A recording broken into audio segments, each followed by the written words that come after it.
വോട്ടർമാരുടെ പ്രതികരണം അറിയാം. പത്തനംതിട്ട മണ്ഡലത്തിലേക്ക്. ഇന്ത്യ നന്നായി ഭരിക്കാൻ കഴിവുള്ള ആൾക്കാർ ആരായാലും എക്സോർവായി അധികാരത്തിൽ വരണം. വരുന്ന ആൾക്കാരുടെ ലക്ഷ്യം ഇന്ത്യയുടെ വളർച്ചയായിരിക്കണം. മതേതരത്വം ഉയർത്തിപ്പിടിക്കുന്ന പാർട്ടി ആയിരിക്കണം ആരായാലും. മതേതരത്തിന് കേടുവരുന്ന ആരും പാർട്ടി വരാൻ പാടില്ല. മതേതരത്തെ സംരക്ഷിക്കാൻ കഴിവുള്ള ആൾക്കാർ, മതേതരമാണല്ലോ ഇന്ത്യയുടെ പ്രാണവായു, അതിനെ നിലനിർത്താൻ കഴിവുള്ള ആൾക്കാർ ആരായാലും അധികാരത്തിൽ വരണം. ആര് ജയിച്ചാലും നമ്മൾ കഷ്ടപ്പെടണം. കഷ്ടപ്പെടാതെ നമുക്ക് ആരെങ്കിലും 10 രൂപ തരുമോ? തരത്തില്ല. കഷ്ടപ്പെട്ടെങ്കിൽ ജീവിക്കാം, അതേ ഉള്ളൂ. അതുകൊണ്ട് ഞാൻ പാത്രം കഴുകി കുടുംബശ്രീയുടെ കടയിൽ നടത്തി ഞാൻ വരുക. അല്ല, ഞാൻ വോട്ട് ചെയ്യാറില്ല.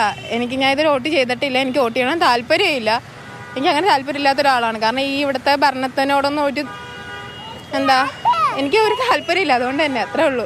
നല്ല രീതിയിൽ വികസനം എന്തെങ്കിലും ഉണ്ടായാൽ നന്നായിരിക്കും. ഒരുപാട് പ്രോബ്ലംസ് നമ്മളിവിടെ കാണുന്നുണ്ട്. നമ്മളെ ബുദ്ധിമുട്ടിക്കുന്ന രീതിയിൽ പൊതുജനങ്ങൾക്ക് ബുദ്ധിമുട്ടുണ്ടാകുന്ന പല കാര്യങ്ങളും ഇവിടെ നമ്മൾ കാണുന്നുണ്ട്, അനുഭവിക്കുന്നുണ്ട്. അതിനെല്ലാം സൊല്യൂഷൻ കൊണ്ടുവന്ന ഈ തെരഞ്ഞെടുപ്പ് കൊണ്ട് പ്രയോജനം ഉണ്ടാവും. ഇല്ലെങ്കിൽ ഇപ്പോൾ ഇതുവരെ എങ്ങനെയാണോ പോകുന്നത് അതുപോലെ തന്നെ പോകും. പുതിയ ആൾക്കാർ വരികയാണെങ്കിൽ വളരെ സന്തോഷം. പഴയ ആൾക്കാരൊക്കെ വേണ്ടെന്നല്ല നമ്മൾ പറയുന്നത്. പുതിയ ആൾക്കാർ വരണം, പഴയ ആൾക്കാരോട് വന്നോട്ടെ. ഒരു യങ് ജനറേഷൻ മുന്നോട്ട് വരട്ടെ. എന്നാലേ നാടിനൊരു പുരോഗതിയും പുതിയ ചട്ടക്കൂട്ടം കാര്യങ്ങളൊക്കെ വരുത്തുള്ളൂ. ഇലക്ഷൻ്റെ ചൂട് കൂടുന്നു. പുതിയ യങ്സ്റ്റേഴ്സിനായിട്ടുള്ള സ്ഥാനാർത്ഥികളാണ്, അവരാണ് ജയിക്കേണ്ടത്. നിന്ന് സ്ഥിരമായിട്ട് കണ്ട ആൾക്കാരെ മാറ്റി പുതിയ ഐഡിയ ഉള്ള പുതിയ തലമുറയിൽ നമുക്ക് വരുന്നതാണ് എപ്പോഴും നല്ലത്. പുതിയ ചെറുപ്പക്കാർ പറഞ്ഞു, ചെറുപ്പക്കാർക്ക് അവസരം ഉണ്ടാവണം.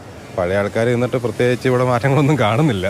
കുറേ വർഷമായിട്ട് നിന്നിട്ട് നമുക്ക് കുറേ വെയിറ്റ് ഷെഡോ ലൈറ്റ് വെച്ചിട്ട് കാര്യമൊന്നുമില്ലല്ലോ. അതുകൊണ്ട് ചെറുപ്പക്കാർ പറഞ്ഞതാണ് നമ്മുടെ ഒരു താല്പര്യം.